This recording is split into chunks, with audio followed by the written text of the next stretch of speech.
He had given up. After doctors, treatments, therapists, after years of waiting for something to change, nothing ever did. His twin boys were blind. That's what the world told him. That's what he believed. The house was always quiet. Until that afternoon, when he heard something that didn't belong there. Laughter. At first, he thought it was the wind, or maybe the TV left on in another room. But the sound came again, soft, sweet, strange. He stood up, heart pounding, unsure why he suddenly felt nervous. He walked down the hallway, slowly, listening, searching. And then he saw it, the light under the door.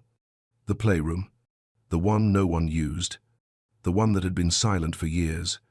The door was open, just a crack, and through it, he thought he saw her, the maid, kneeling by the tub, with his boys, and for a moment, he forgot how to breathe. Joy Thompson didn't ask for much. She came to the Walker estate looking for steady work. She wasn't expecting warmth. She wasn't looking for connection. The house was large, cold, too clean like it had been frozen in time, curtains always drawn, lights dimmed low, rooms that echoed when no one spoke. Charles Walker barely looked at her the day she arrived. His voice was polite, distant. His eyes? Tired in a way that didn't come from work, but from loss. His sons, Gabriel and Michael, were just over 2. Beautiful, silent, unmoving. The file said they were blind from birth. No treatment had worked. No progress had ever come. Joy was told not to expect anything. Not reactions, not play, not light. But something about those boys stirred something in her. She couldn't name it, but she felt it. And one morning, while washing their faces, she saw something no one else had ever seen. Sometimes, what breaks you becomes the doorway to what heals you. This isn't just a story about sight. It's a story about grief, about silence, and about how love, real love, sees what others overlook. If you've ever felt like hope passed your house by, or if you've ever been the one who noticed something no one else did, then this story is for you. Before we begin, click subscribe, like this video, and tell us in the comments, where in the world are you watching from, and who in your life truly saw you when no one else did? Because sometimes, the miracle doesn't come through a doctor or a cure. Sometimes, it walks into the room quietly, wipes a child's face, and pays attention. The first morning, the house felt colder than the air outside. Joy Thompson stood at the edge of the long hallway, holding her breath without meaning to. The silence wasn't peaceful. It was the kind that feels like it's been there too long. Like grief had unpacked its bags and made itself at home. The floors didn't creak. The walls didn't speak. Even the light, what little there was, felt like it didn't have permission to move. She hadn't seen Mr. Walker since he greeted her briefly the night before. No handshake, just a nod, a few clipped instructions, and then he was gone.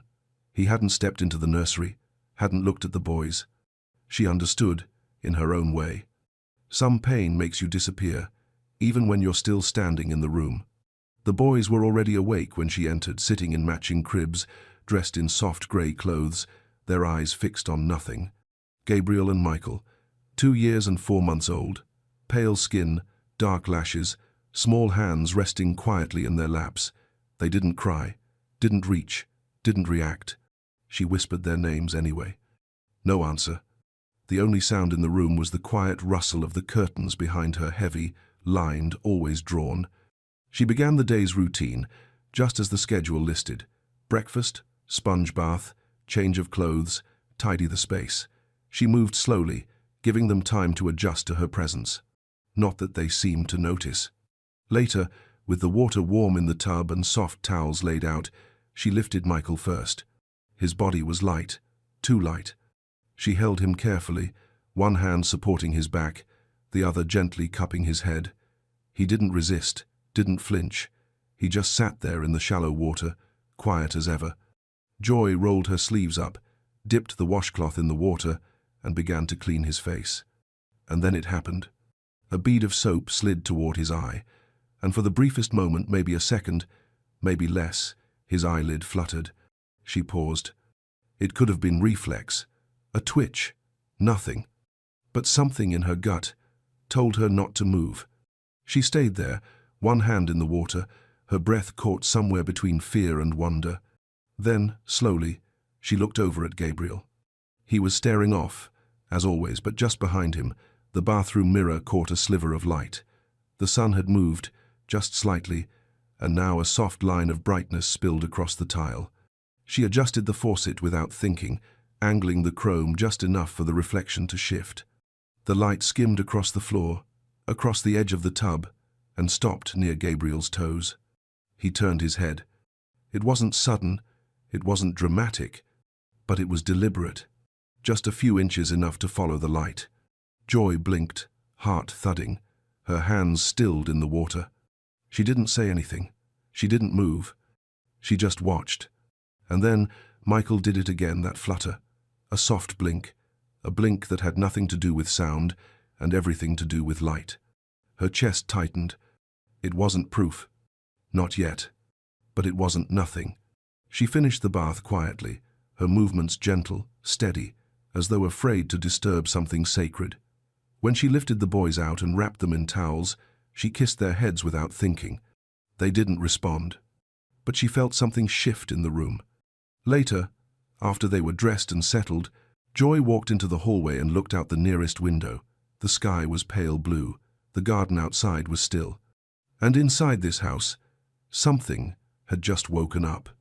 She didn't tell anyone what she saw. Not yet. She didn't trust herself to name it. But that night, when she was alone in the small room they'd given her, she opened a notebook she hadn't used in months. She wrote just 4 words. Michael blinked at light. Then she set the pen down, closed the book, and whispered a prayer into the quiet. God, if I'm wrong, stop me. But if I'm right, help me see what you see. There was a quiet rhythm to the days in the Walker house. It wasn't peace, not really. It was more like the stillness that follows loss. A house that learned to survive by not expecting anything new. Joy never asked questions. She moved through the rooms with soft steps and steady hands, learning the routines, reading between the silences. The twins stayed quiet too. No tantrums, no giggles. Just 2 small boys sitting in a sunless nursery, surrounded by toys that never moved. But once you've seen something, you can't unsee it. That blink, the shift of the eyes, the turn of the head, it stayed with her. Not loud, not obvious, but constant. She found herself watching them more closely now. Not out of suspicion, but out of hope. Hope that maybe, just maybe, there was more happening beneath the stillness. One morning, as she changed their clothes, she swapped the boys' positions by the window. It was subtle. Gabriel, now closer to the light, squinted slightly as the curtains stirred. Michael reached out, not blindly, but towards something. She didn't write it down this time. She just watched and wondered. By the 3rd week, small details began to surface. She'd hum sometimes while folding laundry. Nothing special, just little things her grandmother used to sing in the kitchen. Old church melodies, pieces of memory. One afternoon, she was softly humming, "What a friend we have in Jesus," while tucking in the bedsheets, and she caught it. Gabriel turned his head toward her voice. Not the sound of the sheet, not the movement. Her voice. She paused, waited, then sang a little louder, just one line. Michael shifted. His fingers tapped the mattress beside him, almost like he was listening. No one else noticed. The housekeeper came and went. The gardener trimmed the hedge outside the nursery window. Charles Walker remained out of sight, his door always closed. But the boys were listening and responding. Bit by bit, Joy began to rearrange things. A lamp in the corner, a softer bulb. Curtains opened just a little, just enough for light to stretch across the floor in the late afternoon. She said nothing, but she watched, and the boys began to follow. Not every time, not always clearly, but enough. Enough to make her heart ache with questions. One evening, after the boys had been put to bed, Joy passed through the hallway and stopped by the linen closet. Something had been bothering her. The eye drops, They were part of the boy's care routine, prescribed, logged, administered at the same time every day. She'd been told they were for comfort, something to help with inflammation, keep the eyes from straining. But the more she watched, the more she noticed how still the boys became after the drops, almost like they withdrew. Even more than usual. She reached for the cabinet key the housekeeper always left hanging near the pantry. Hands steady, breath quiet, she opened the locked drawer where their supplies were kept. Rows of small bottles, labels she didn't recognize. She scanned the ingredients, the instructions, and there it was, in tiny print right beneath the dosage. May reduce photosensitivity temporarily, not for long-term pediatric use. She stared at the words, read them again, then closed the cabinet carefully, her thoughts racing. Why would a blind child, need something that reduced their sensitivity to light? That night, she didn't sleep. She lay on her back, staring at the ceiling of the small guest room, her grandmother's voice echoing somewhere in her mind. You don't need a degree to pay attention. You just need to care enough to look twice. Joy didn't know what to do yet. But she knew this. Something wasn't right. And the boys, they were trying to speak in the only way they could, with blinks, with shifts, with silence that wasn't empty but full of something waiting to be seen. There were windows in every room, but none of them opened. They were framed in expensive wood, trimmed in thick velvet drapes, and always shut. Even on the sunniest days, the house stayed dim, cool, controlled. Joy noticed it more now. The way the morning light would try to peek through the edges of the curtains in the hallway and get swallowed by shadow. The way every lamp glowed just enough to see but never enough to feel warm. At first, she thought it was habit, then preference. But now, she wondered, what kind of home needs to keep light out? She started small. One afternoon, when the housekeeper was busy sorting invoices in the office, Joy slipped into the nursery and quietly pulled the curtain back 2 inches. The window was high, old, and a bit stiff, but the light poured in like it had been waiting years for permission. It stretched across the rug, a long golden stripe that touched the edge of the toy chest and spilled beneath Michael's crib. She said nothing. She just stepped back and watched. Michael blinked first, slowly. Then he turned his head, not sharply, but intentionally, as if something had brushed his awareness and he was reaching for it in the only way he knew how. Gabriel, who had been lying flat on his back, stirred. His eyes followed the light across the ceiling. Joy held her breath. Her heart thudded quietly in her chest. This wasn't imagination. This wasn't coincidence. This was response. And for the first time since she'd stepped into that house, she felt the weight of something heavy shift inside the room. Like a held breath, beginning to exhale. That night, she skipped the eye drops. Just for one boy. Just once. She waited until the house was quiet, the hallway still, the staff tucked into their corners. Then she stood at the nursery door, dropper in hand, and chose Gabriel. She gave Michael his dose as usual. But Gabriel, she simply held, whispering softly as she pressed a cool cloth to his forehead, pretending to follow the routine. Then she tucked him in. The next morning, the difference was subtle, but there. Michael was still, passive, his eyes dull. But Gabriel? He reached. Toward the mirror Joy had set near the window. It caught a shard of light from the hallway, and he reached. Joy bit her lip, hard. She couldn't say anything yet. Not to the staff. Not to Charles. But something had shifted. Later that week, she stood in the nursery, watching dust float through the beam of sunlight she'd allowed in. She glanced around, then walked to the cabinet again. This time, she opened the drawer slowly. Her hands didn't shake. Inside, the same rows of bottles. Different brands, different labels. But the same warning etched at the bottom of each one. May reduce photosensitivity. Not recommended for long-term pediatric use without supervision. And then tucked in the back she found a folder. Old prescriptions, shipping invoices, signatures, initials. The name printed at the bottom of every form? Dr. Ernest Vale. She didn't know the name, but something in her chest tightened when she saw it. All of it. had been approved. Signed, ordered, repeated. For months. That evening, the quiet in the house felt different. Not peaceful, not routine. Heavy. She walked past Mr. Walker's study. His door was cracked slightly, not open, but not closed either. Inside, she could see him sitting by the fireplace. Same posture, same stillness. A man who had learned to make peace with silence, because it required nothing from him. Joy paused. She thought about saying something. About the light, the blink, the drops. But then she remembered the first day, how he hadn't even looked into the nursery. How the grief in his eyes wasn't sharp anymore, just settled. Like a man who had made an agreement with heartbreak and stopped asking for more. So she kept walking, not because she was afraid, but because the truth wasn't ready yet. Not for him. Not for them.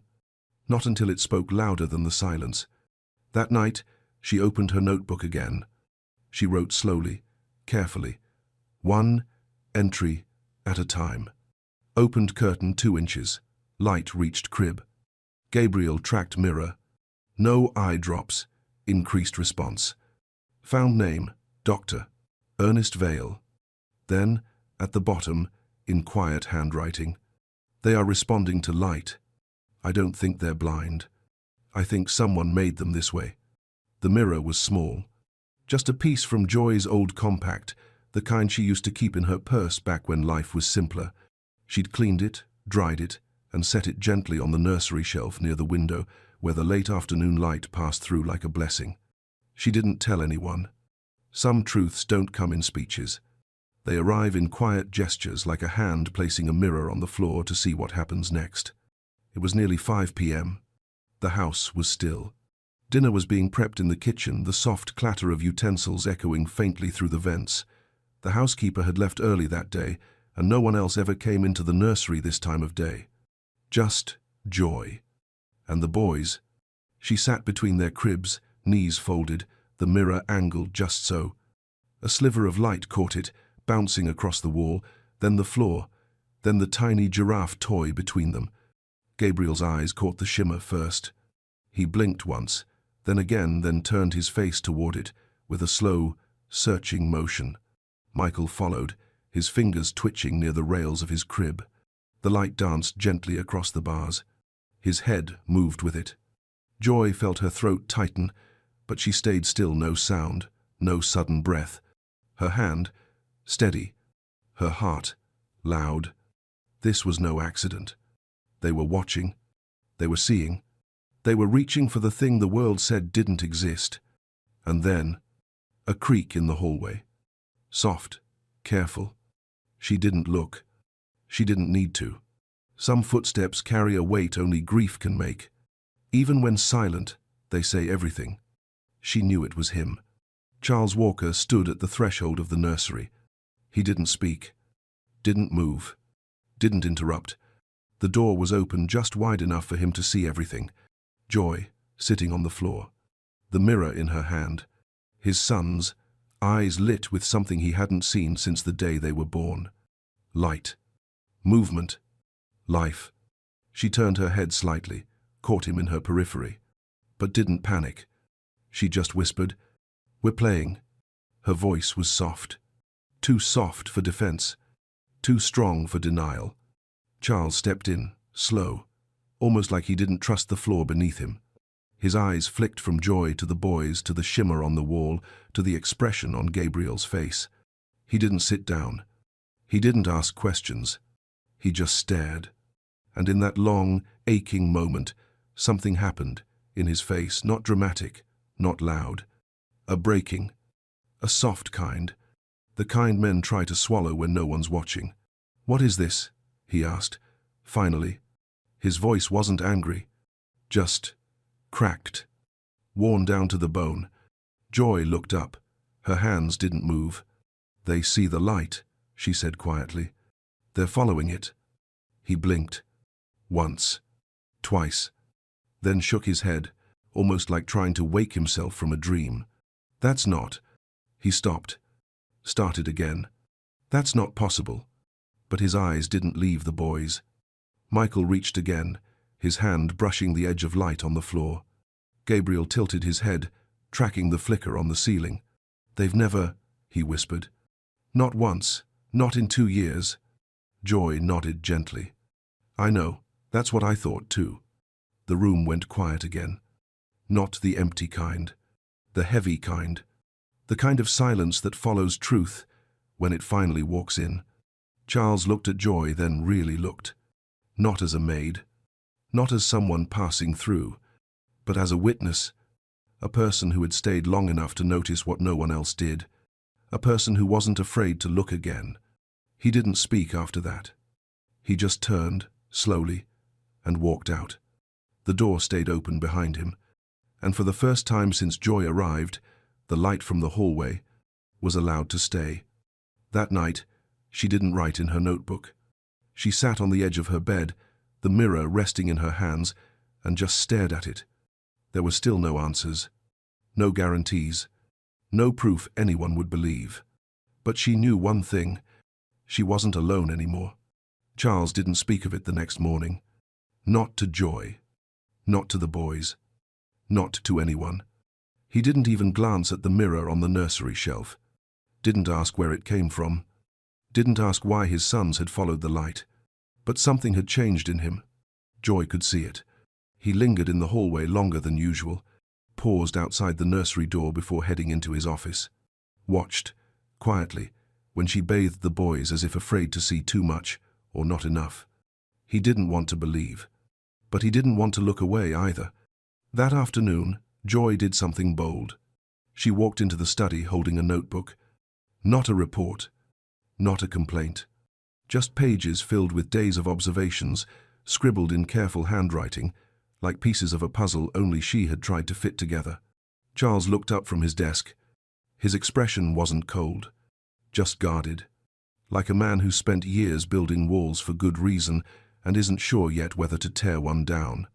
Joy stood still in front of him, not demanding, not pushing, just offering. "I'd like to show you something," she said softly. "You don't have to agree, just look." She opened the notebook. Page by page, she showed him. The time she opened the curtain and Michael blinked. The day Gabriel tracked the sunlight across the ceiling. The evening she skipped the drops and saw more movement than ever before. The label warnings, the dosage logs, the name Dr. Ernest Vale. Charles didn't interrupt. He sat there in silence, the kind that listens. One hand at his mouth, the other resting flat on the table, fingers curled slightly, like holding something invisible. He turned a page, read, then another. At one point, his eyes paused on a note Joy had barely remembered writing. "Light doesn't lie, it just waits for someone to see it." He closed the notebook slowly, then looked up at her, and for the first time, she saw something unguarded in his face. "I never wanted to believe it," he said. His voice was low, quiet but not lost. "When they told me, after Caroline died, I didn't ask questions. I didn't want to. I couldn't. I was afraid to hope." Joy didn't answer. She didn't have to. She knew what it cost to hope when it had let you down before. Charles looked toward the hallway, toward the nursery he had barely entered in months. "They told me not to expect progress, that blind children don't always respond, that silence was normal, that this was our life now." He looked back at her, and I believed them, because it was easier than believing something might still be possible. There was a pause. The room felt smaller now, not cramped, but close, as if everything inside it had leaned in. "Do you think it's the drops?" he asked. Joy nodded. "I think it's part of it, and I think someone knew. I don't know why yet, but the patterns don't lie." Charles stood, slowly. He looked like a man holding something fragile, something he hadn't touched in years. "Let's stop them, just for a couple days." Joy met his gaze. "Are you sure?" "No," he said, "but I can't ignore it anymore." For the next 48 hours, they stopped the drops. Together, Joy tracked everything, every blink, every turn of the head, every flicker of recognition. Charles began joining her quietly in the nursery. Not with questions, not with control, just presence. He sat on the floor once, knees stiff, unsure how to move, how to play. But the boys didn't seem to mind. When Michael reached toward the soft beam of light falling across the rug, Charles whispered, "He sees it." Joy smiled gently. "Yes," she said, "he does." Gabriel squinted at the mirror, then laughed not loudly, but enough to echo. Charles put a hand to his chest, as if something inside had startled awake. That evening, he asked Joy something simple. "Do you believe this was always there, and we just missed it?" She looked at the boys, now curled in their blankets, breathing slow. "I think it was waiting," she said, "for someone to look again." It was Joy's idea. She found the letter decals in a drawer of old toys stuck beneath a broken puzzle box, half yellowed with time. They were meant for windows. Colorful letters, soft adhesive, a child's name, spelled out in light. She held them in her hands for a long time before doing anything. Then one morning, just after breakfast, she walked into the nursery and opened the curtains all the way. For the first time, sunlight flooded the room. Not just a crack or a corner, but full. It hit the cribs, the floor, the books, the mirror on the shelf, and something else too. The dust. Years of it, floating upward like spirits unbottled. Joy stood by the window and pressed the letters softly, one by one, onto the glass. G. A. B. R. I. E. L. Then the next. M. I. C. H. A. E. L. The boys didn't speak, but they watched the light move across their names, watched her hands trace the shapes, watched like they knew on some wordless level that something sacred was happening. And for a moment, it felt like the house was holding its breath. Charles didn't come until later. The nursery was quieter now, sunlight soft and golden, warming the carpet like grace itself had entered through the window. Joy was sitting with the boys, Gabriel curled beside her, Michael on her lap.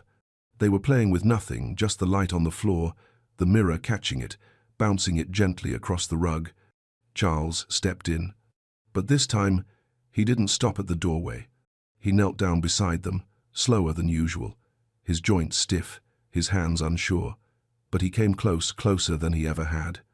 Joy glanced up, offering a small smile. He didn't return it. His eyes were locked on the glass, on the names. Then, without looking at her, he spoke. Caroline picked those names. His voice was low, not choked, not shaky, just buried, like someone digging something up they weren't sure they wanted to find. Joy said nothing. She loved angels, he continued, not in a cheesy way, just, she said she wanted names that meant something. He stared at the letters on the window, the way the sunlight cut through them. She died before she ever got to say them out loud. There it was. Not just pain, not just memory, but the breaking. Not with sound, but with stillness. He leaned back against the wall, one hand over his mouth, eyes shining but not falling. Joy didn't speak. She just let it hang. Sometimes silence is the only kind of respect. A few minutes passed. Then Gabriel did something he hadn't done before. He reached up toward the window. His fingers brushed the glass, landed on the G. He held it there. Charles watched, breath tight, lips parted, like a man not ready to breathe again just yet. Then Michael, not to be left behind, scooted forward, a quiet grunt in his throat, and touched the M. They didn't know what the letters meant, but their fingers traced them, like memory. Charles blinked, then whispered, "They've never done that before." Joy finally spoke gently. "They're learning their names." He nodded once, but it broke something anyway. He closed his eyes, exhaled, and for the first time since she met him, Charles looked small. Not weak, not pitiful, just human. Just a man whose life had been too quiet for too long. Later, Joy found him sitting in the sunroom, a room no one used. The curtains had always stayed closed in there. The plants had died long ago. But now, the windows were open, and he was sitting in the light. She stood in the doorway for a moment, then stepped in, carefully. "I'm sorry," he said without looking at her. Joy paused. For what? For letting go too early, for choosing silence over searching. He turned toward her. "You didn't just see my sons, you saw what I couldn't." She didn't respond with words. She just sat down beside him, knees almost touching. The silence between them wasn't heavy this time. It was healing. And outside, the wind lifted the curtain, just enough to let the sun fall softly on the floor. Charles didn't return to his office the next morning. He sat in the sunroom, just like the night before. The curtains open now, the light stretching across the cold tile like it had been waiting for years. A mug of coffee rested on the table beside him, still full, untouched. He wasn't reading, wasn't making calls, just sitting, still, watching dust float in the sunlight like tiny reminders of time he couldn't get back.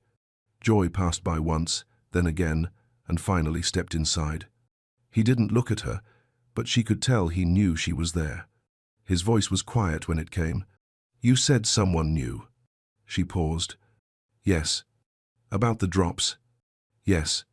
He nodded, slowly, as if confirming a suspicion that had already formed.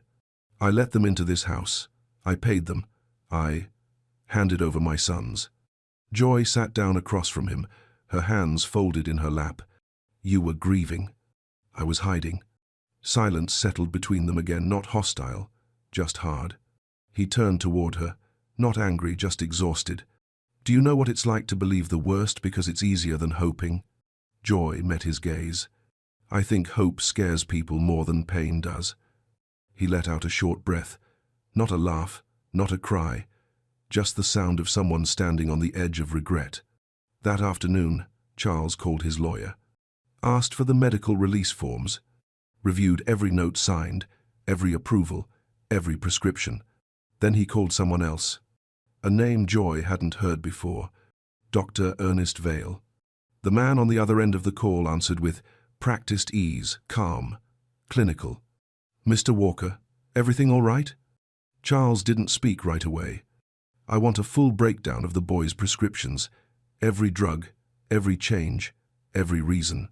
"Of course, but may I ask what prompted?" "Just send it, by tonight."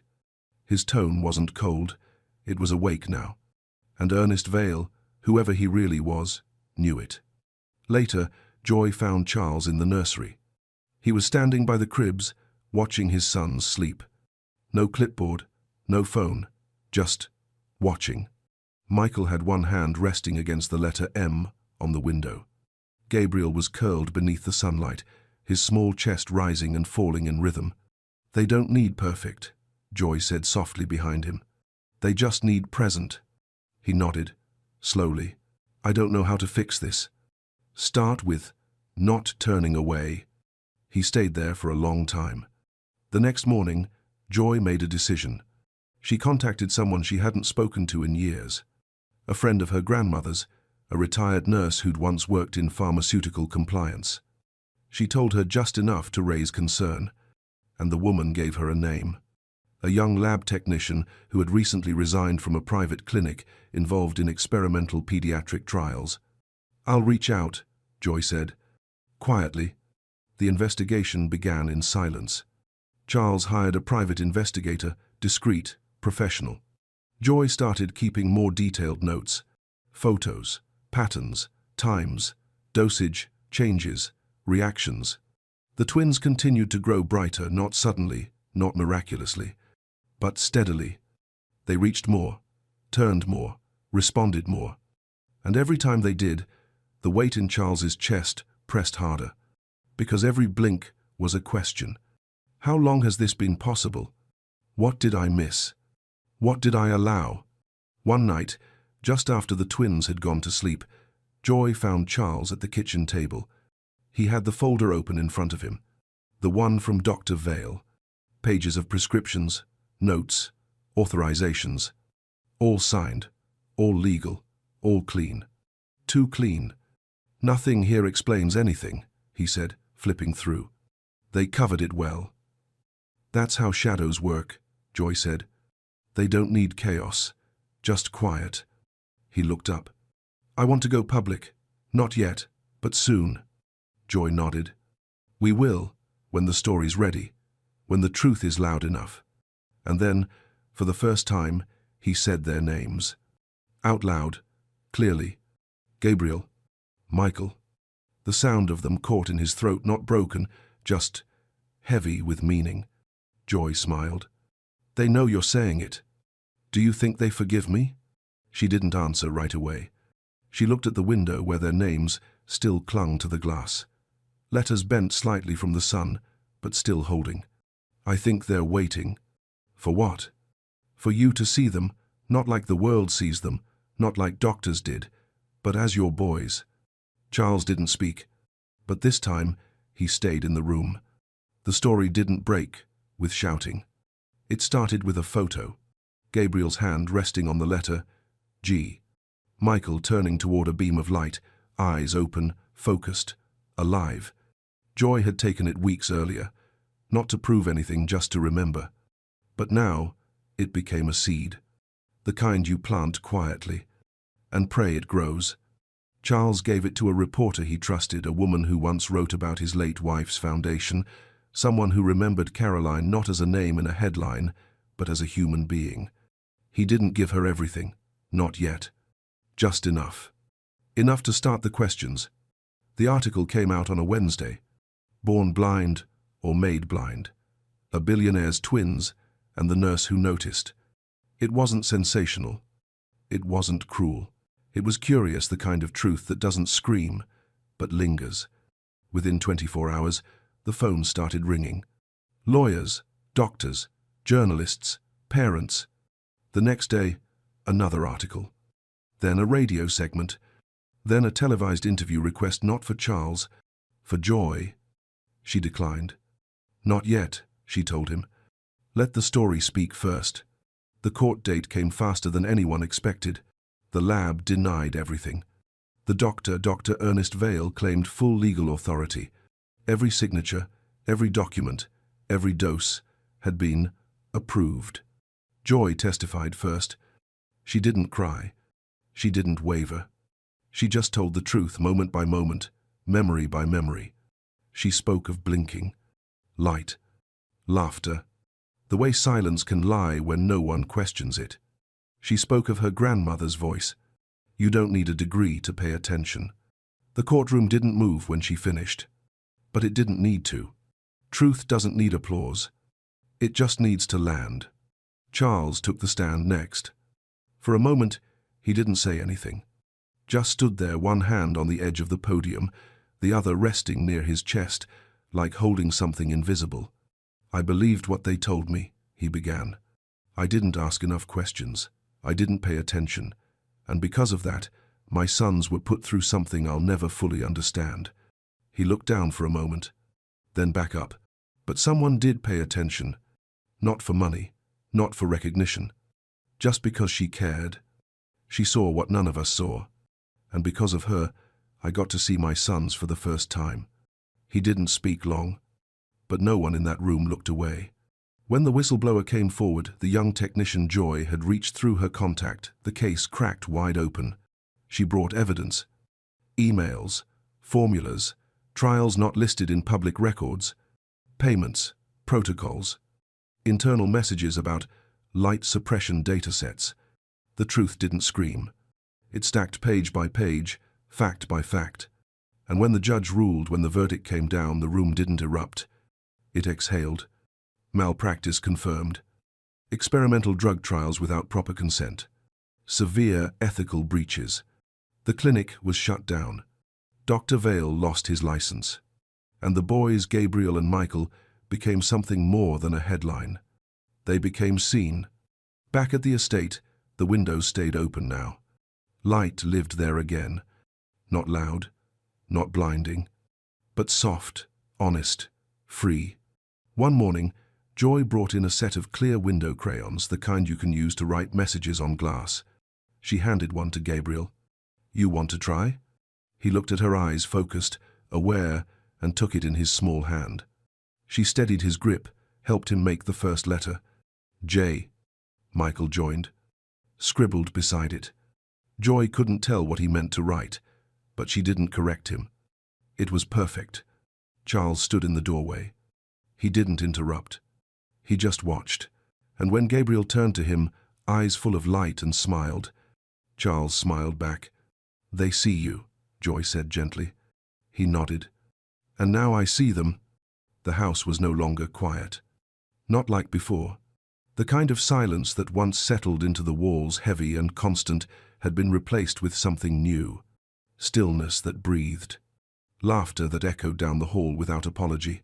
Voices not many, not loud but alive. The curtains stayed open now.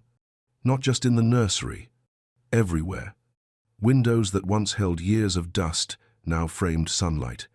Light that moved across the floor like forgiveness. Light that had always wanted in, just waited for someone to let it. Joy was packing. Not quickly, not sadly, but with care. Her contract was up. No one had asked her to stay, and she hadn't expected to. Charles had thanked her more times than she could count, in quiet gestures, in changed routines, in the way he no longer walked past the nursery like it wasn't there. But still, this was never meant to be hers. She folded the last of her clothes into a small duffel and turned to look at the room that had held her for months. Simple, quiet, but full now. Full of memory, full of proof. Downstairs, Charles was waiting. He stood in the entryway, dressed simply, no suit, no tie, just a father, trying to find words for something that mattered. When she came down the stairs, he didn't speak right away. He just looked at her the way someone does when they finally see not just what you did, but who you are. Then he handed her something. A leather-bound book. Simple, unmarked. Inside, the first page already written. His handwriting small, steady. Walker Thompson Family Logbook. Entry 1. Gabriel smiled at his reflection. Michael touched the light. Joy laughed. Charles breathed. Joy blinked, slow. Her fingers tightened around the edges of the book. "It's yours," he said quietly. "Ours, if you'll stay." She didn't answer with words. She just nodded once, and smiled. That evening, they sat together in the new sunroom, where the ivy had started to grow again along the windows. The boys were on the floor, chasing the glint of a silver wind chime that hung from the open window. Gabriel's fingers brushed it. Michael laughed, full and clear. Charles turned to Joy. "What do you call this?" She looked at the boys, the light, the air moving through the room like breath. "Attention," she said. "And grace." In the weeks that followed, Charles made it official. Not just the foundation, though, they did that too. The Second Glance Foundation. Built to advocate for children misdiagnosed, for mothers and caregivers ignored, for stories silenced by systems that never paid attention. But the family part, that's what mattered most. One morning, Joy placed new decals on the nursery window. Gabriel, Michael, and beneath them, just one more, Joy. The boys traced the letters with their fingers. Michael looked up, pointed to hers, and said it clearly, "Joy." She turned, startled, eyes glassed with disbelief. Charles stood in the doorway. "They see you," he said. "And now I do too. Years from now, people would ask how it happened, how blindness could be misdiagnosed, how so many experts could miss what one maid noticed in a mirror, and no one would have a perfect answer, because it wasn't just science, it wasn't just medicine, and it wasn't just one blink. It was love that paid attention. It was truth that refused to be quiet. It was God moving, not in thunder, but in the watching eyes of a child who followed light. Joy would never call it a miracle. She would sit with Gabriel and Michael on the floor and say softly, "You weren't waiting to be healed. You were waiting to be seen." The house glows now, not from wealth, not from restoration, but from windows that stay open, from names written in glass, and laughter that no one dares to silence anymore, from light finally having a home to live in. He didn't expect to hear anything, not in that house, not from her. But the sound stopped him in his tracks, soft, light, almost impossible. Laughter, coming from the kitchen. His pulse quickened, not with joy, but with confusion. He stepped forward, slowly, each footfall echoing down the cold marble hallway, the scent of soap and lemon in the air. And then he saw it, and for a moment he couldn't move, couldn't speak, couldn't even make sense of what was happening, because what he was looking at made no sense at all. Charles Graham built his fortune in silence, the kind of silence that lives in boardrooms, that follows you home in sleek black cars, that looks like peace from the outside, but feels like failure behind closed doors. He lived at the top of Manhattan in a penthouse polished like a showroom, private chef, round-the-clock staff, everything under control except the only thing that mattered. Lucy, his daughter, 6 years old, non-verbal, autistic, and until that day, untouched by joy. She didn't speak, didn't look you in the eye, didn't laugh, at least not since her mother left. Charles had tried everything. Specialists from every corner of the country, devices, programs, even a therapy horse flown in from Vermont. Nothing worked. Nothing changed. Lucy stayed in her world, and Charles stayed in his. He kept his meetings. He missed her birthdays. He avoided the silence by filling it with work. Until that morning, a rainy Wednesday, he'd forgotten his laptop, came home mid-morning, didn't even tell the staff he was coming. And now he stood frozen in the doorway, staring at something he didn't know how to process. Lucy, perched on someone's shoulders, a young woman at the sink, humming while scrubbing a pot.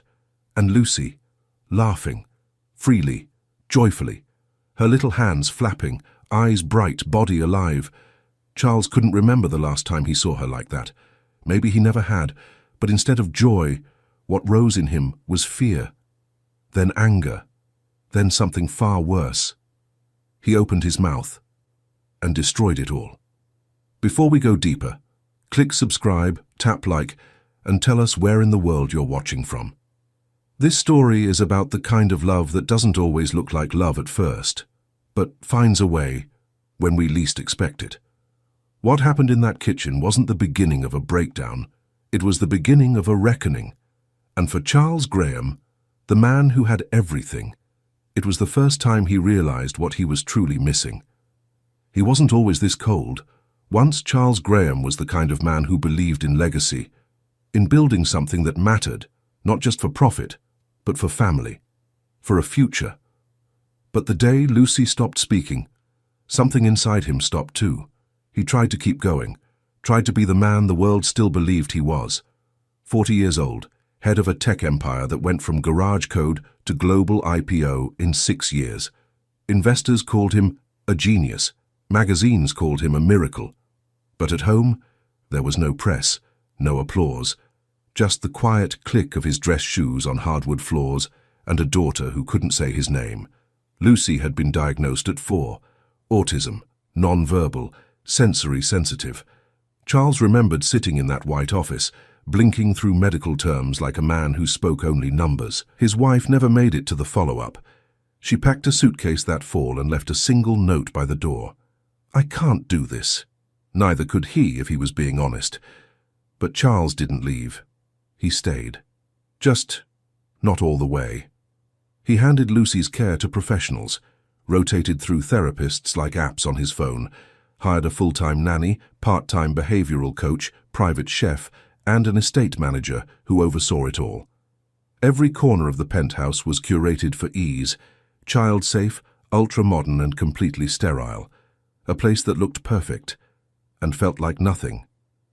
Lucy lived mostly in the East Wing.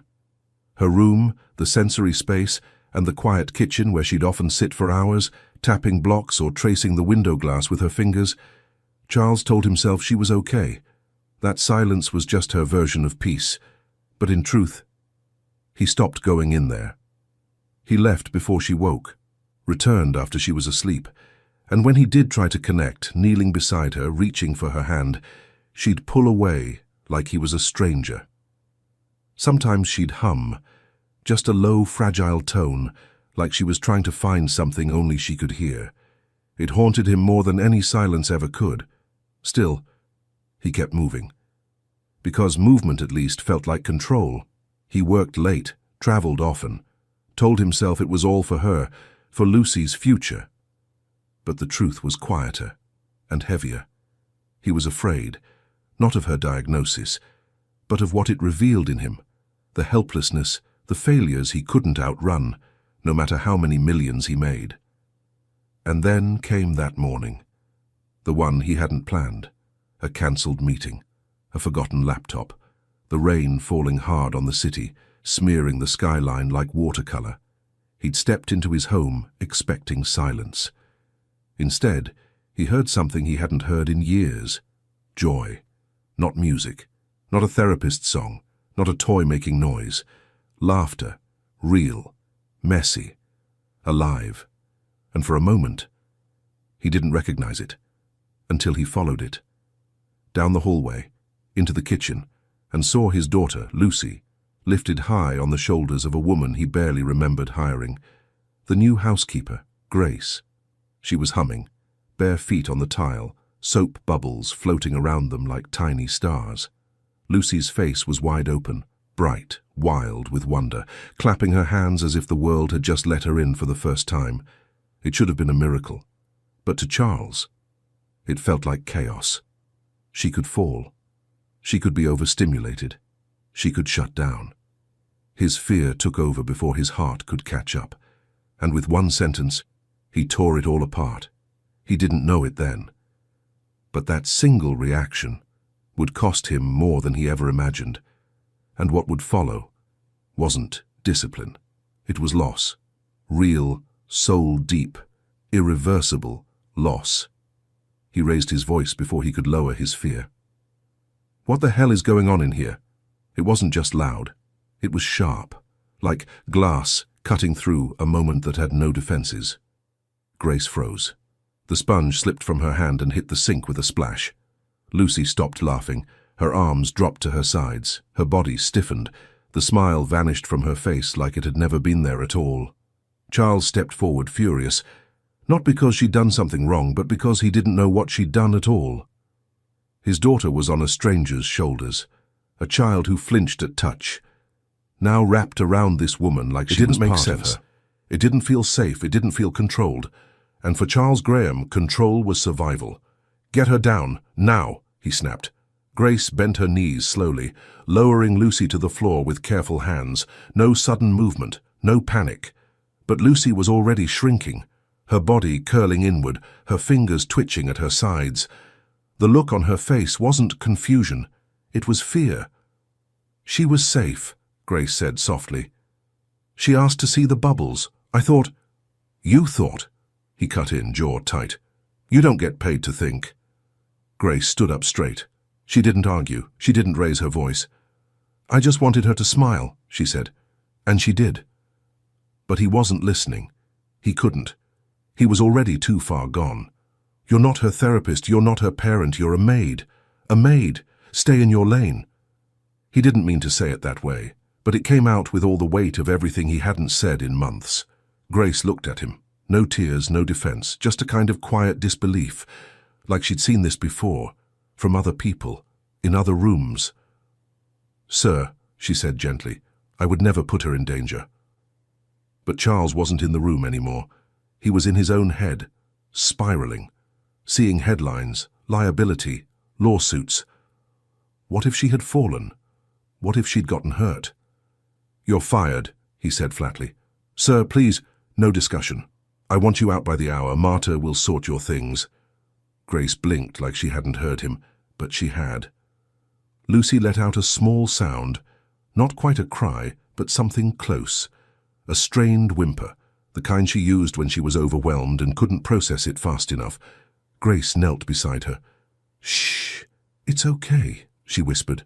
"I'm right here, sweetheart, I'm not—" Charles stepped forward. "Don't touch her." Grace looked up.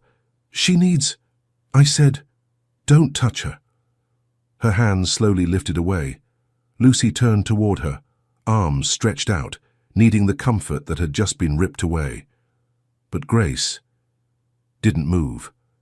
She stood, nodded once, and walked out, Leaving behind the sponge, the gloves, the bubbles still floating in the sink, Lucy crawled to the kitchen door, sat down, and stayed there. Charles tried to pick her up. She wriggled free. When he reached for her again, she slapped his hand and let out a shrill, broken sound he hadn't heard since she was 2. He stood still, staring at the door Grace had walked through, at the child sitting on the floor like she'd been dropped. And in that moment, he felt it. Not guilt. Not yet. Just something heavier, like the weight of a moment he wouldn't be able to take back. The house went quiet again after that, but not the same kind of quiet. This one felt heavier, like something sacred had been torn out of the air and no one knew how to name it. Lucy stayed by the kitchen door that night. She didn't eat, didn't move, just sat cross-legged on the tile, holding the wooden spoon Grace had once handed her during their first breakfast together. Marta tried coaxing her, softly, gently, offering snacks, toys, even Lucy's favorite blanket. But the girl didn't flinch. She stared at the space where Grace had stood, as if time could rewind if she just waited long enough. By morning, her blankets were gone from the bed and folded into a pile beside the pantry door. She wouldn't go back to her room, wouldn't speak, wouldn't sleep, wouldn't play, just sat. And by the second night, she began humming. But not her usual low hum. This one had a tune, a melody Grace used to sing while folding laundry. Marta stood behind the doorframe, clutching a dish towel, tears in her eyes. Charles didn't notice at first. He was already diving back into damage control, emailing HR to list a new housekeeper position, calling Lucy's therapist to reassess her schedule. He brought home a new sensory toy, left it on the table beside her. She didn't touch it. He tried kneeling again, held out his hand. But this time Lucy wouldn't even look at him. When he reached for her cheek, she turned away. She had never done that before. And suddenly, the silence wasn't peaceful. It was punishment. By the 3rd day, she stopped eating more than a few bites. Marta called the pediatrician, who said regression was common during emotional disruption, especially in children like Lucy. Just keep the routine consistent, they said. But nothing was consistent anymore. Not without Grace. And Charles was beginning to feel it. The sense that something had slipped through his fingers, something fragile and irreplaceable. He stood at the doorway that night, watching Lucy curl into herself on the floor, rocking gently, clutching that spoon like it meant something he couldn't understand. He didn't move, didn't speak, because deep down, he knew. He wasn't who she was waiting for. Marta entered quietly behind him. "Sir," she said, voice low, "I need to say something, and I know it's not my place, but I've been here too long not to speak." Charles didn't turn around. "She's getting worse," Marta continued. "You see it, I see it, and I know you don't want to hear this, but I have to tell you anyway." He looked at her, exhausted, angry, desperate for someone to blame. "You made a mistake," she said softly. Charles's jaw clenched. She was being careless. What if Lucy had fallen? She didn't. "That's not the point." "She laughed, sir," Marta interrupted gently but firmly. "For the first time in her life. I've been here since Lucy was born. I've never seen her smile like that." Charles exhaled through his nose, trying to keep control of the conversation, but Marta wasn't finished. "She wasn't just smiling," she said. "She was alive, and you took that away." Charles stepped back, shaking his head. "She's just adjusting. She'll be fine." "No, sir, she won't." Her next words dropped like stone. "She said something." Charles blinked. "What?" Marta nodded, eyes glassy. She looked at Grace and said a word. He stared at her, not breathing. She said, "Mommy." Clear as day. Time stopped. Charles looked back toward the kitchen. Lucy was still there, still rocking, still waiting. And suddenly, he couldn't feel his hands. He wanted to ask Marta to repeat it, wanted to deny it, wanted to believe she'd misheard, imagined it, wanted it too badly. But he knew Marta. She didn't lie. And the weight of that one word, "Mommy," broke something open inside him. something that had been locked tight for far too long. He had fired the only person who'd ever reached her. Now she was gone, and Lucy was slipping away with her. He didn't sleep that night, not after what Marta said, not after hearing that one word echo again and again in his head. Mommy. He watched Lucy through the hallway window, curled up on the kitchen floor beneath the pantry light, her small body still rocking gently, her eyes wide and blank, and suddenly all the things he thought were final weren't. The firing, the rules, the decisions he made to stay in control. He'd been wrong. So completely, painfully wrong. And now he had to fix it. But Grace was gone. By morning, Charles had called the agency 3 times. No answer. The 4th time, a woman picked up. Polite, rehearsed, distant. Grace Abraham, he said, trying to keep his voice steady. She worked here until 4 days ago. I need to speak with her. I'm sorry, sir, there's no forwarding contact. No number. She didn't leave one. What about an address? All we have is a P.O. box and a temporary Queen's shelter listed on her intake file. No residential information. Charles hung up without saying goodbye. Then he stood in the middle of the kitchen, staring at Lucy's untouched cereal bowl. He was a billionaire. He could buy land, move markets, track down CEOs across continents, but he couldn't find a single woman who had changed his daughter's life in less than 2 weeks. By noon, he'd called every shelter in Queens. Some were helpful. Most weren't. No one recognized the name. No one could place her face. A few volunteers promised to check the intake logs and call him back. No one did. Lucy didn't move from her spot, not even when Marta tried to carry her to bed. She cried for the first time that evening, not loudly, just a soft, hollow sobbing, like her body had forgotten how to weep properly. That night, Charles sat beside her and whispered, "I'm sorry." She didn't react. He whispered it again. Still nothing. The next morning, he hired a private investigator. He didn't ask about cost, didn't ask how long it would take. He just said the name, showed the resume from the agency file, and gave the only lead he had, the shelter. The man didn't blink, just said, "I'll find her." And then Charles waited. Each day blurred into the next. Lucy stayed curled by the door, now with her back to the world. She stopped humming, stopped crying. She simply withdrew. He tried talking. He tried toys. He tried being present. But he had shown up too late.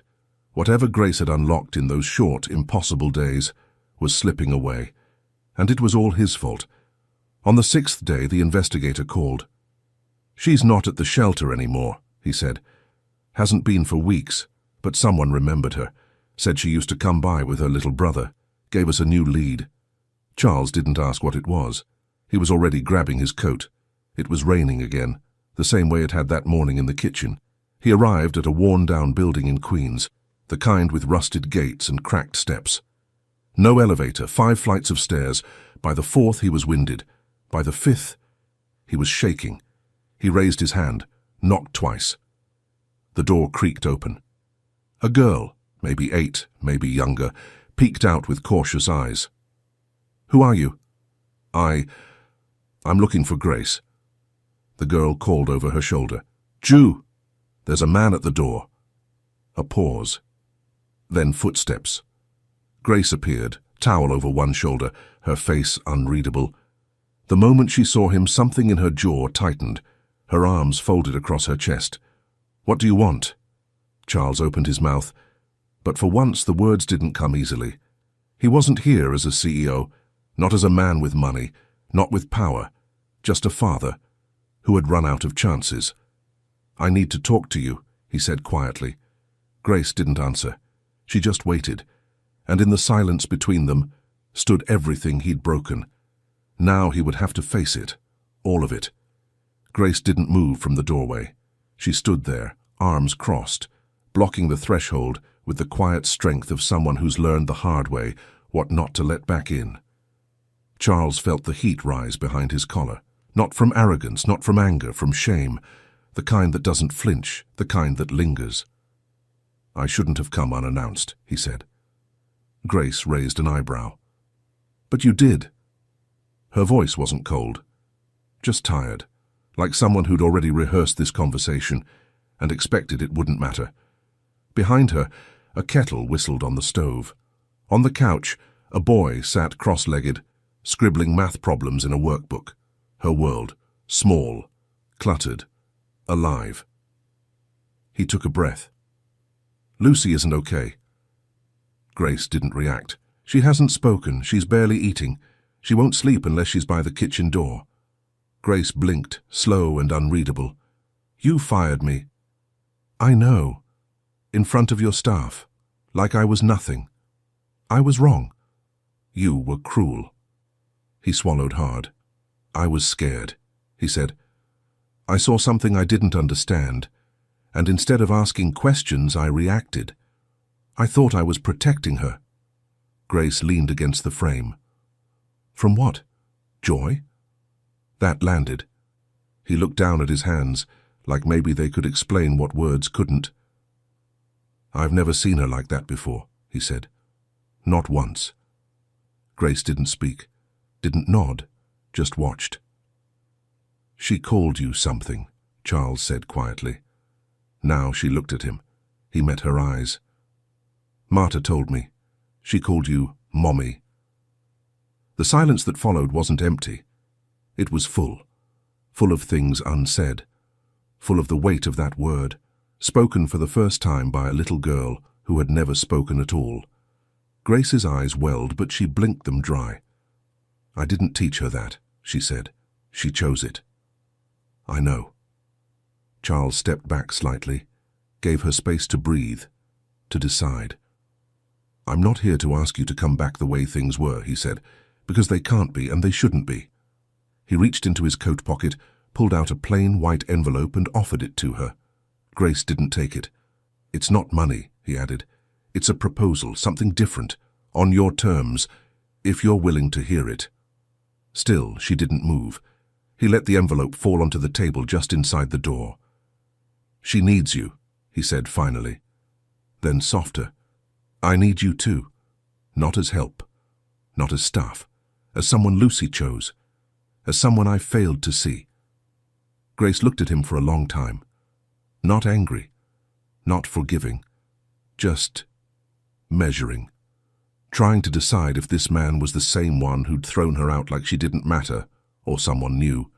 And Charles stood in that doorway, waiting, not as a billionaire, not as a father with regrets, but as a man trying to earn back the trust he shattered. Grace finally stepped back from the door, just enough to let him see inside, not enough to invite him in. Not yet. The door didn't close, but it didn't open all the way either. What came next would be her decision, and this time he wouldn't try to control it. She let him sit at the small table by the window, not because she trusted him, but because Lucy did. The envelope stayed untouched between them, still sealed, still quiet, neither of them reaching for it. Grace poured tea for herself, didn't ask if he wanted any. Her brother glanced over from the couch, wary, but Grace gave a small nod, and he returned to his homework. Charles had never felt more out of place, which, somehow, felt right. This wasn't his home, not his terms, and for once, he didn't try to fix that. "I don't want to go back to what it was," Grace said finally. Her voice was calm, direct, not angry, but not soft either. "I don't want to be your maid, I never was. That's just the title someone put on the payroll." Charles nodded. "I understand." "No," she said. "You don't, but you will." He didn't interrupt. Grace took a slow sip of tea, then set the cup down. "I'll come back," she said, "but only under my conditions." Charles looked up. She didn't flinch. "First," she said, "I come back as Lucy's developmental caregiver. That means I decide how we work with her. I won't be cleaning baseboards or folding your suits." "Agreed," he said without hesitation. "Second, I finish my degree, early childhood development. I was halfway through when I had to drop out. I'll cover it. Tuition, materials, everything. Third, she continued, my little brother gets transferred to a proper school, somewhere safe, somewhere that sees him for who he is, not who they assume he'll become. Charles glanced toward the boy on the couch. Quiet, focused, determined not to look back. Done, he said. He'll have options. And last, Grace leaned forward, not to intimidate but to be clear. I want respect, Charles. Not sir, not Mr. Graham. Charles. No yelling, no talking down to me, no treating me like I'm disposable when you get uncomfortable. Her voice didn't shake. She meant every word. I'm not coming back to be erased. He didn't speak for a moment. Then he nodded. Not just agreed, he said softly. Promised. Grace watched him. Really watched him. Not searching for weakness, just for truth. Then finally she leaned back. That envelope? She said. Open it when you get home. He nodded again. But he didn't reach for it. He didn't ask for a hug, didn't ask for a decision that day. He just stood quietly, and before leaving he turned toward her one last time. I was wrong about you, he said. Grace didn't smile. You weren't just wrong about me, she replied. You were wrong about your daughter. That one stung, because it was true and he knew it. He left with the envelope tucked under his arm, and 100 things heavier in his chest, and at home, waiting by the door, was a little girl still holding on to silence, and still hoping Grace would walk back through it. Grace returned on a Thursday. There was no grand arrival, no dramatic music or teary reunion, just the soft click of the front door, the quiet rustle of a bag placed gently on the floor. Lucy was sitting by the kitchen wall, exactly where she'd been for over a week. Head down, spoon clutched in her fist, eyes hollow, and then a scent, lavender and soap, a humming sound, low, familiar. Grace didn't announce herself. She simply walked past the doorway and started washing dishes, just like before. No ceremony, no instructions, just presence. At first, Lucy didn't move, didn't look. But a minute later, there was a shift, a tilt of her head, a twitch of her fingers. Then she stood, slowly, carefully, as if afraid she might wake from something that wasn't a dream. She crossed the floor with quiet steps and reached for Grace's apron. Grace didn't turn. She just kept humming. Then Lucy pressed her forehead gently against Grace's back and let out a sound. A single broken syllable that cracked the quiet like morning light. Mommy. Grace closed her eyes. She didn't cry. She didn't speak. She just kept washing. That night, Lucy slept in her own bed for the first time in 12 days. In the weeks that followed, everything began to shift. Not dramatically, not quickly, just one breath at a time. Lucy laughed again, quietly at first, like she wasn't sure if it was allowed, then louder, full, alive. She let Grace comb her hair, let Charles sit beside her without pulling away, started clapping to music, dancing in circles, grabbing Grace's hands and spinning until they both fell over laughing on the rug. And then the words came, not in full sentences, not even every day, but real. Bubbles. Juice. Mommy. Dog. Charles listened to each one like it was a verse from scripture. He started coming home early, not for meetings, not for show, just to watch them. Sometimes he stayed in the doorway, didn't say a word, just stood there, watching his daughter come back to life. One afternoon he heard Lucy whisper something from across the room. She was lying on her back, her head on Grace's lap. Her voice was faint, like a secret. Mommy loves me. Charles had to leave the room. He didn't want them to see him cry. He wasn't sure when it happened, but something in him had changed. The boardroom didn't feel as urgent. The company no longer filled the void, and the silence he once drowned in was now full of music. Grace hadn't just returned to care for Lucy. She had redefined what care looked like: firm, gentle, intentional. There were charts on the fridge now, routine cards on the wall, flashcards by the sink, labeled with tiny drawings and stickers. And Lucy? She pointed at them, said the words when she could, and smiled when she couldn't. The girl who once lived in shadows was beginning to reach for the light. But love, Charles was learning, wasn't a single moment of redemption. It was 100 quiet ones, strung together by someone who refused to walk away. It started with a simple request. Grace had asked for a team meeting. Nothing formal, just a check-in with the household staff. They gathered in the living room. Marta, the chef, the driver, 2 assistants, even the security chief. Everyone was seated, except Charles. He stood by the window, hands clasped tightly behind his back. The moment didn't ask for luxury. It asked for something far harder. Humility. Grace stood beside the fireplace, shoulders relaxed, expression calm. Not demanding, not performative, just present. Charles turned slowly, faced the room, cleared his throat once, and then he spoke. 2 weeks ago, I made a mistake, he said, not just as a father, but as a man. The room fell still. I reacted from fear, not understanding. I let my pride speak louder than compassion, and I disrespected someone who gave my daughter more than I ever have. He looked at Grace, not with shame, with reverence.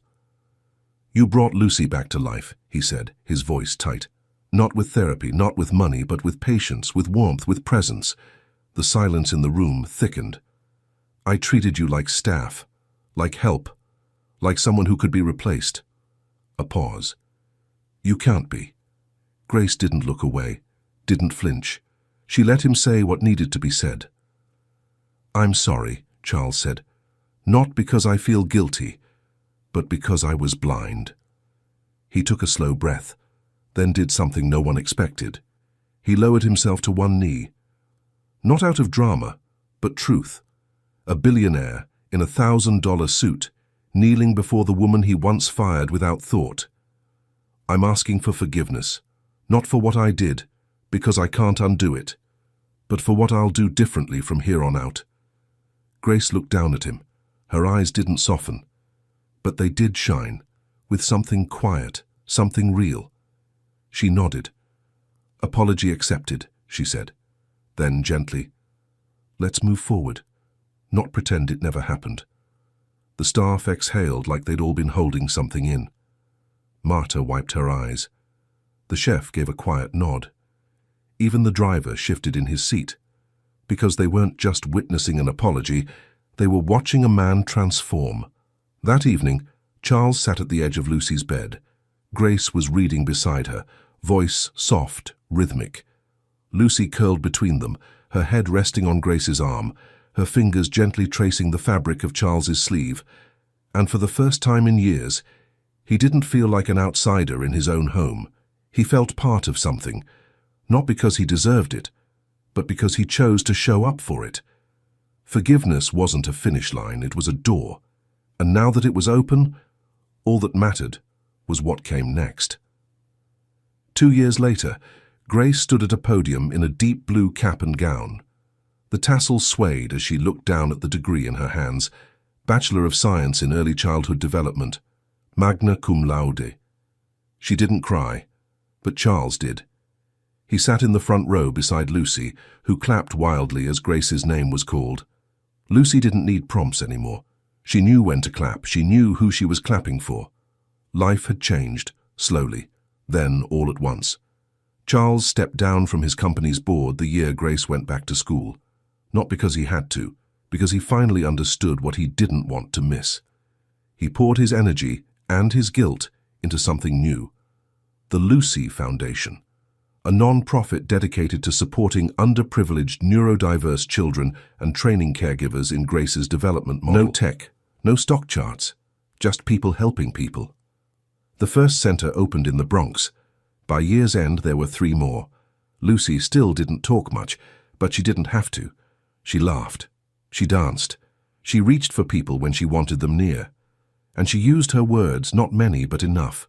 Enough to tell the world she was in it now. That spring, the foundation hosted its first gala. Donors, families, teachers, staff. And on stage, under a warm halo of lights, stood an 8-year-old girl in a navy dress with silver shoes. She held a mic in both hands. Her eyes searched the crowd until they landed on 2 people, one on her left, one on her right. She smiled. "I have 2 parents," she said, her voice soft but steady. "One made me—" She turned to Charles and squeezed his hand. "And one found me." She turned to Grace, who was already in tears. The room fell silent. And then came the applause, louder than music, fuller than speeches. Charles didn't say a word that night. He didn't need to. Sometimes love wasn't something you said. It was something you learned how to show. Later that week, they visited a small garden just outside the new Queen's Centre. Charles pushed the gate open, while Grace walked with Lucy and her little brother Noah. The kids ran ahead, dirt under their nails, joy under their feet. Lucy paused at a small patch of soft soil. She crouched down, dug gently, and pulled a young rosebush from the canvas bag she'd carried. "Why a rose?" Grace asked softly. Lucy shrugged, then looked up at her, eyes steady, voice small but clear. "This one's for Mommy." Grace smiled, touched her chest. "For me?" Lucy nodded, then reached into the bag again and pulled out a second rose. "And this one's for second chances." Charles knelt beside her, gently helping guide her hands. The wind stirred through the leaves. Not loud, just enough to carry the sound of healing, enough to let something new take root. Not every story ends where it began. Some end in gardens, where silence becomes laughter, and love grows exactly where it was never supposed to.